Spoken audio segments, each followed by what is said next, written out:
Well, Uncle Mark, Yes, Uncle Dan. I was thinking the other day about how I wished I knew how to raise a barn.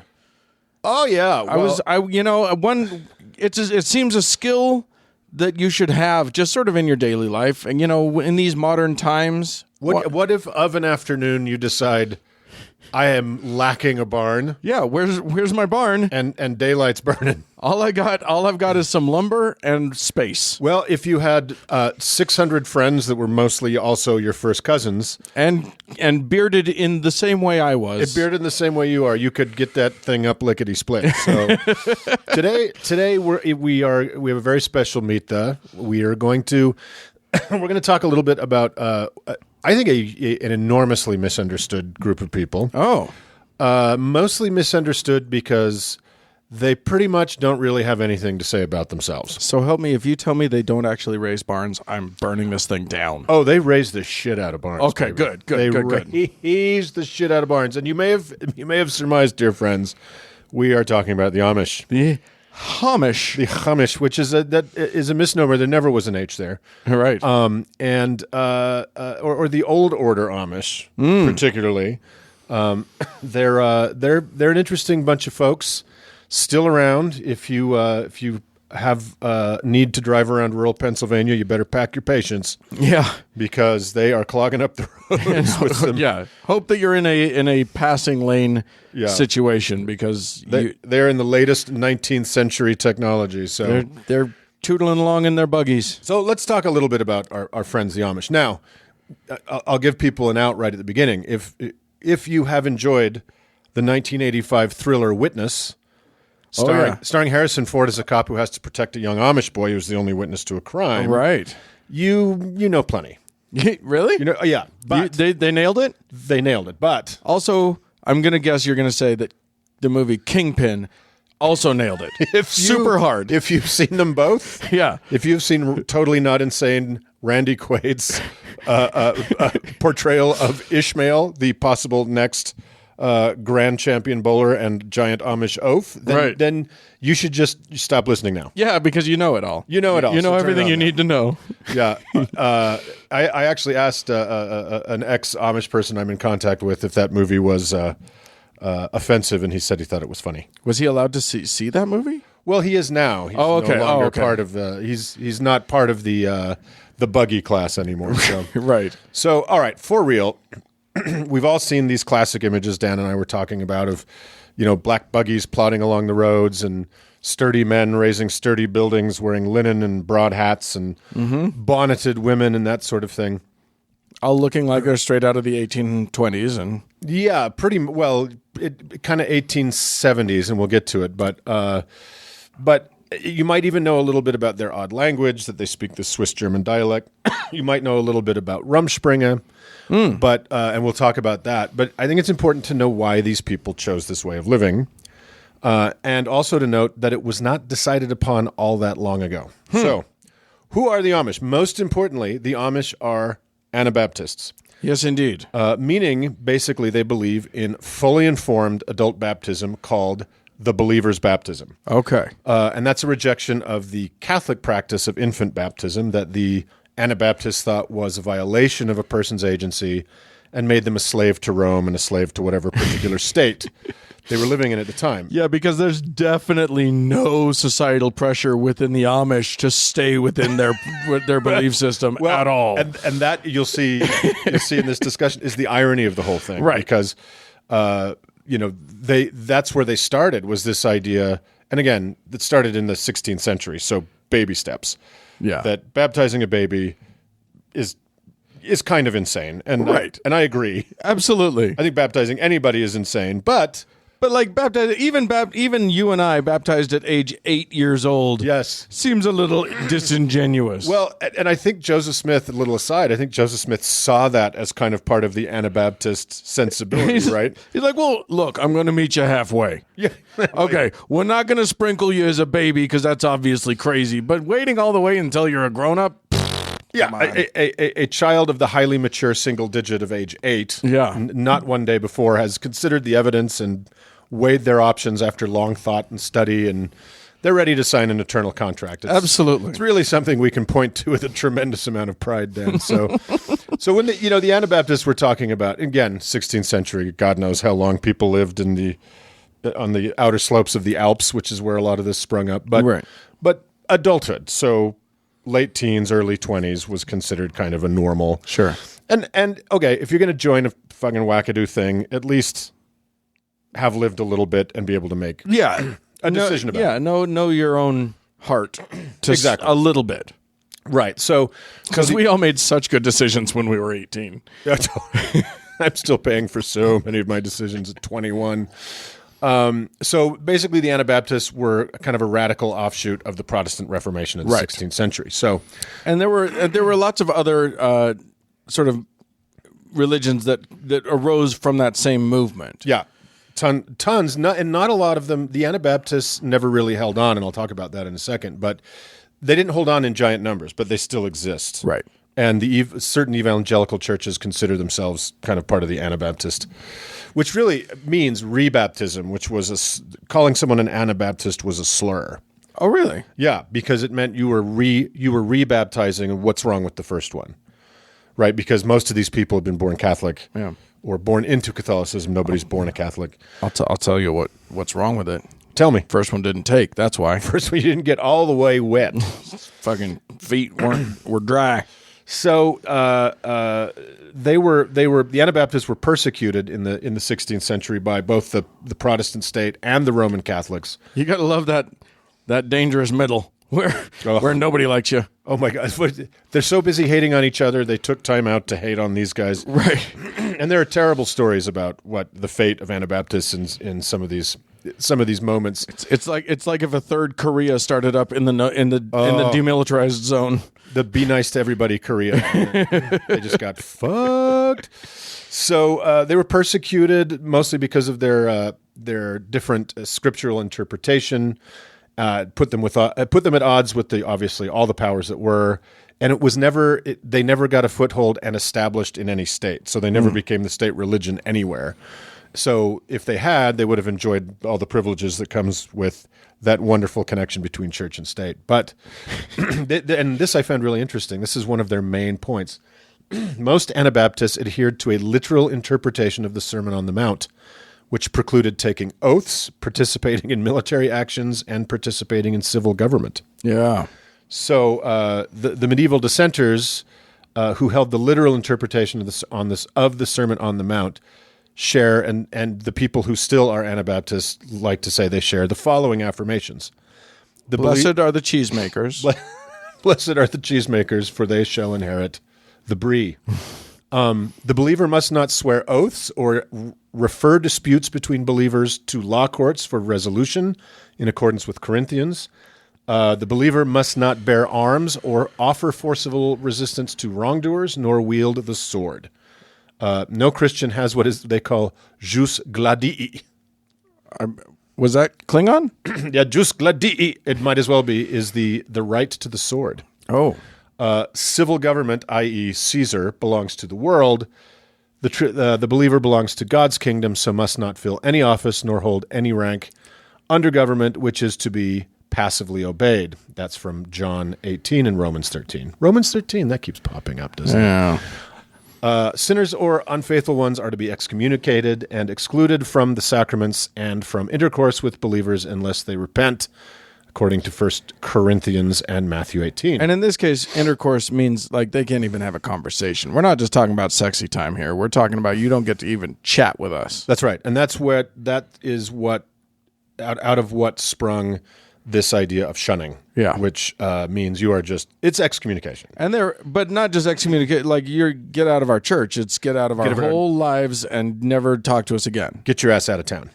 That's and that's really what Jesus meant when he said, love thy neighbor, love everyone as thyself. When that's what he was talking about. Well, I think what he meant was select which neighbors you're willing to love, right? Kick the other fuckers out, right? Then loving your neighbor becomes so much simpler, doesn't it, Dan? It's so much and nicer because you've been selective. So the Anabaptist movement, from which the Amish later emerged, started in circles around, and I'm going to nail this name, Huldrych Zwingli. Definitely got it. Huldrych, who he led the early Reformation in Switzerland, and then two guys named Conrad Grebel and George Blaurock shockingly practiced the first public adult baptism on each other and then to others in Zurich in 1525. That is shocking. Yeah, and set off- sexy. it's super sexy. Can you imagine two just filthy 1525 Swissmen just Just baptizing the dirty shit out of each other. I'll baptize you. This group later became known as the Swiss Brethren. The Amish are descended from this radical movement, and they take their name from one of the original Swiss brethren, Jacob Amann. Oh. Yeah, his name wasn't just simply Amish. They're not Amen, but they are Amish. They're Amish. So they moved from Switzerland and Germany in the 18th century because of persecution and shit. And the group that would later split and create the Amish we know today moved for a variety of reasons within the United States, one being the French and Indian Wars kind of displaced them. And they ended up in Pennsylvania, which was, I don't know why this is exactly the case, was known for religious tolerance among the early states. And then the bulk settled in and around Lancaster County, where they remain to this day. Now, you and I, Dan, are the English. Yes. Yeah, sure. So the Amish, Among other things. I've actually got a lot of Swiss in me. I think I might be Amish by accident. what if you found out you were Amish? What if I did? Accidental Amish. Yeah. The life and times of I'll Uncle have to Dan. shave off my mustache at that point. Yeah. Just but- keep the beard. No, it could work. Ah. It could work. And then you have to build a barn. So the non-Amish are referred to as the English. Oh, okay. So we're the English because we're the non-Amish. Yes, we're the English because we're the non-Amish. So we're get the it. English speakers, Right. Because they speak more English now, Right. But they exclusively spoke Swiss German for forever and ever. Schweizerdeutsch? Schweizerdeutsch. And I looked for some Swiss German to English translations online. No. Forget about it. So, we have this perception of the Amish as kind of eternal, I think, we English, that they have just always been this way. Yeah, since before Jesus. That they've always rejected modernity, even though the way they look now was pretty damned current in the 1860s. Right? It's not actually true. The European Anabaptists they derived from were quite progressive for their time.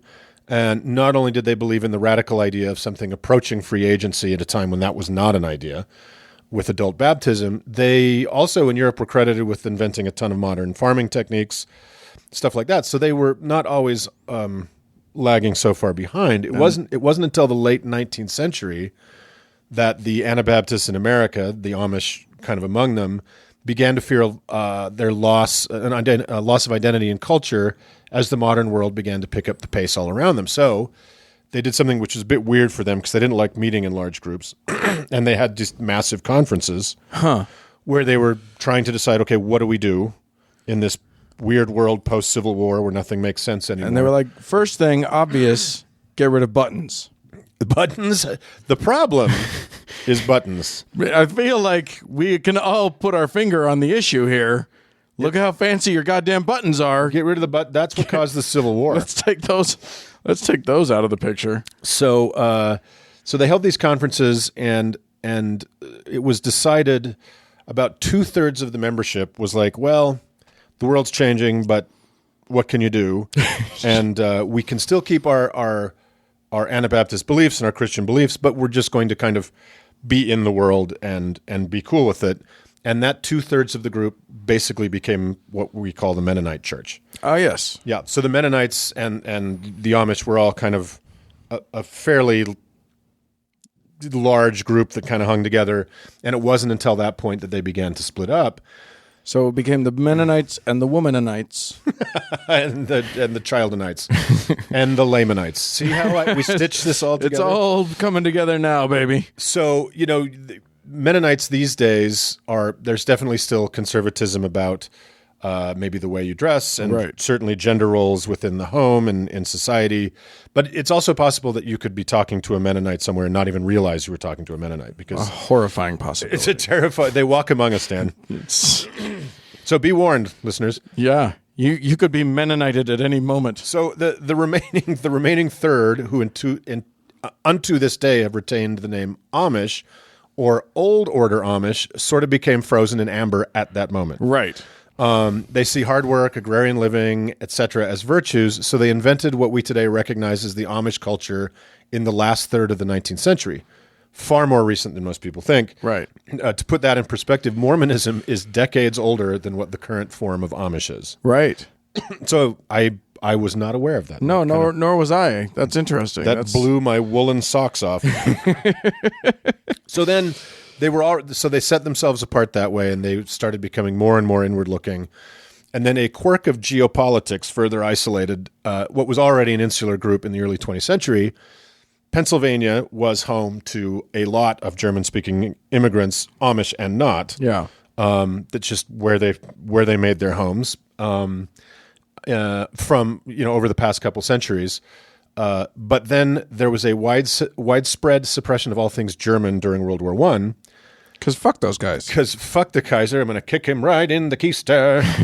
And so all the German speakers that weren't Amish were like, well, we're speaking English now. That's how this is. Mm-hmm. And then the Amish, because they didn't fight in wars, they don't do any kind of service, they don't have public office.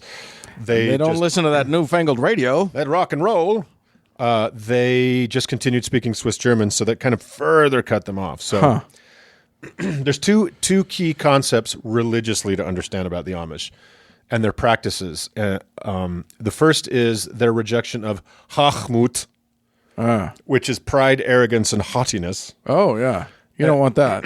And then the other is the high value they place on Demut and Gelassenheit, which are humility, calmness, composure, placidity. Often translated simply as submission. Sure. So their lack of vanity makes them, they feel like if they became vain or if they engage with the outer world, they would be not submissive to Jesus. I see. So that's a big reason why they don't embrace modern technology, is because it would free a person up in different ways and make them less important to the community. And they don't like photography because it might make people vain.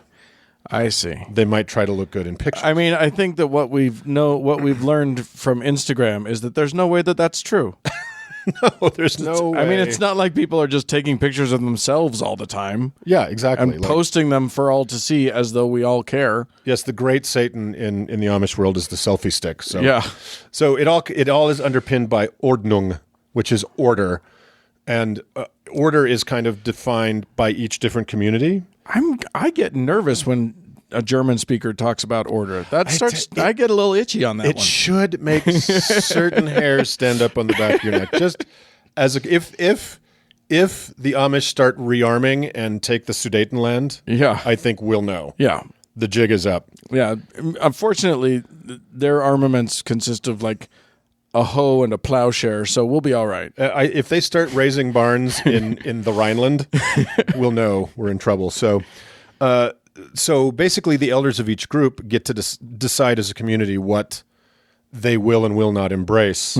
So there's kind of different levels. There are those that literally are like 19th century butter churns, candlelight, all that stuff. But then there's other groups that will embrace things like refrigerators, washing machines, chainsaws. What? Yeah, power tools. That feels like cheating. It is. Well, you're cheating at Amish. I don't think you should tell them how to feel, Dan. I feel like I should. So I don't have to be humble. That's their gig. So this is an interesting fact. The Amish, of course, they believe in adult baptism. That's cool, but they do not proselytize. Right. And in fact, these people who want to join, called seekers, are like seriously discouraged from joining.